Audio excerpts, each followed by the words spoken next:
नमस्कार दोस्तों, मैं हूं श्यामवीर सिंह और इस समय आप देख रहे हैं हमारा चैनल जैसलमेर की गलियां। दोस्तों, इस समय पाकिस्तान एक विकट स्थिति में फंस गया है। कारण है कि उसके बलूचिस्तान प्रांत के ऊपर टीटीपी के द्वारा भयंकर आक्रमण कर दिया गया है और वहां पर कई पाकिस्तानी सैनिक मारे जा चुके हैं और 2 दिन से भयंकर युद्ध चल रहा है। अफगानिस्तान का ये मानना है कि बलूचिस्तान उसका क्षेत्र है और पाकिस्तान ने इसके ऊपर जबरदस्ती कब्जा कर रखा है और अब वक्त आ गया है कि वो उस क्षेत्र को वापस ले ले, क्योंकि उस क्षेत्र में आर्मी पाकिस्तान की बहुत ही कम है, क्योंकि पाकिस्तान की आर्मी 90% कश्मीर और पंजाब के बॉर्डर पर लगी हुई है। और ठीक इसी समय बलूचिस्तान में लोग इकट्ठे होकर पाकिस्तान का विरोध करने लगे हैं। पाकिस्तान के लोगों का कहना है कि इस क्षेत्र पर पाकिस्तान ने अवैध रूप से कब्जा कर रखा है। ये कश्मीर का हिस्सा था और 1947 में पाकिस्तान ने आक्रमण करके भारत से इसको अलग कर दिया था और 76 सालों से अवैध रूप से उनका शोषण किया जा रहा है। यहाँ पर बहुत सारी बिजली पैदा होती है, अनाज चावल पैदा होता है, लेकिन इसमें से उनको कुछ नहीं दिया जाता। आज पाकिस्तान में महंगाई का आलम ये है कि वहाँ पर एक गैस का सिलेंडर 12,000 में मिलता है। जो भारत में चावल 40-50 रुपए किलो मिलते हैं, वो बलूचिस्तान के अंदर या पाकिस्तान के कश्मीर के अंदर वही चावल 400 रुपए किलो मिल रहे हैं। इसीलिए बलूच भी परेशान हैं और गिलगित कश्मीर के लोग भी परेशान हैं। जो कश्मीर के लोग हैं वो चाहते हैं कि अब हम इस महंगाई से त्रस्त आ चुके हैं, भारत अपना बॉर्डर खोल दे, हम भारत के साथ विलय करना चाहते हैं। लाखों लोग इकट्ठे होकर के पाकिस्तान का भयंकर विरोध करने लगे हैं। पाकिस्तान के सामने समस्या ये हो गई है कि वो बलूचिस्तान को बचाए या गिलगित बल्टिस्तान को बचाए। अब इन दोनों में से एक ही वो बचा सकता है और ये सब कुछ वही स्थिति हो गई है जिस प्रकार चेस के अंदर कभी कभार हम फंस जाते हैं कि हम घोड़े को बचाएं या हाथी को बचाएं। अब घोड़ा हाथी में से पाकिस्तान एक को ही बचा सकता है, क्योंकि पाकिस्तान अगर कश्मीर से अपनी आर्मी शिफ्ट करता है बलूचिस्तान में तो यहाँ पर लोगों से उसका कंट्रोल समाप्त हो जाएगा। यहाँ पर बहुत सारी आर्मी लोगों को कंट्रोल करने में लगा दी गई है।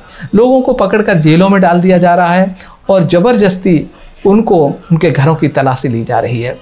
जो बड़े बड़े लीडर हैं वो पहले से ही जेल में बंद थे, अब छोटे छोटे लीडरों को भी जेल में बंद किया जा रहा है।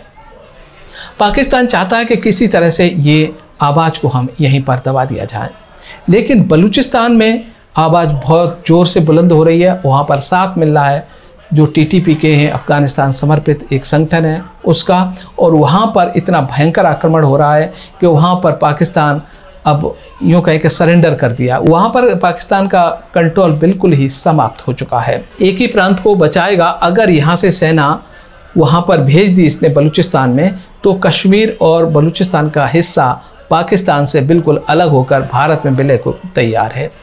पाकिस्तान किसको बचाने का प्रयास करेगा ये तो वही जाने, लेकिन मुझे लग रहा है कि वो भले ही बलूचिस्तान चला जाए और गिलगित बल्टिस्तान और कश्मीर से अपनी सेनाएं हटाने वाला नहीं है।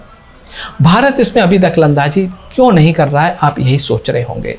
देखिए, कई अंतर्राष्ट्रीय नियम हैं और इस समय भारत एक बहुत ही अच्छा देश है, इकोनॉमी बहुत ग्रो कर रही है, बाहर का बहुत सारा निवेश भारत में आ रहा है और जो चाइना के अंदर अमेरिका और यूरोप की बड़ी बड़ी फैक्ट्रियाँ थी वो भी भारत में शिफ्ट होती जा रही हैं।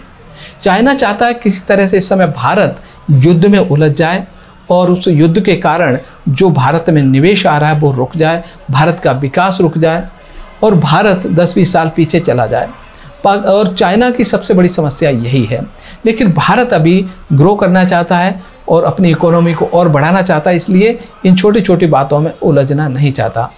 भारत चाहता है कि वो स्थिति आ जाए जिस तरह से 1971 में बांग्लादेश के अंदर आई थी, जब पाकिस्तान की आर्मी ने हजारों नहीं लाखों बांग्लादेशियों को मौत के घाट उतार दिया था। फिर डर के मारे बांग्लादेशी भारत में आने लगे थे और जब करोड़ों बांग्लादेशी भारत में घुस आए तब भारत को मजबूरी में एक्शन लेना पड़ा और अपनी आर्मी वहाँ भेजनी पड़ी। पाकिस्तान के जुल्म से बांग्लादेशियों को मुक्ति दिलाई और एक नए राष्ट्र का उदय हुआ जिसका नाम पड़ा बांग्लादेश। अगर ऐसी स्थिति आती है, कश्मीर के लोग भारत में प्रवेश करते हैं, तो भारत को मजबूरी में एक कदम उठाना पड़ेगा और उस समय भारत सही भी होगा, अंतर्राष्ट्रीय समर्थन भी होगा भारत के साथ, यानी भारत का काम भी निकल जाएगा और नुकसान भी नहीं होगा, अंतर्राष्ट्रीय समर्थन भी मिल जाएगा। ठीक उसी तरह से कि चेस के अंदर बिना हाथी घोड़ा गंवाए हम उनके राजा को मार दें।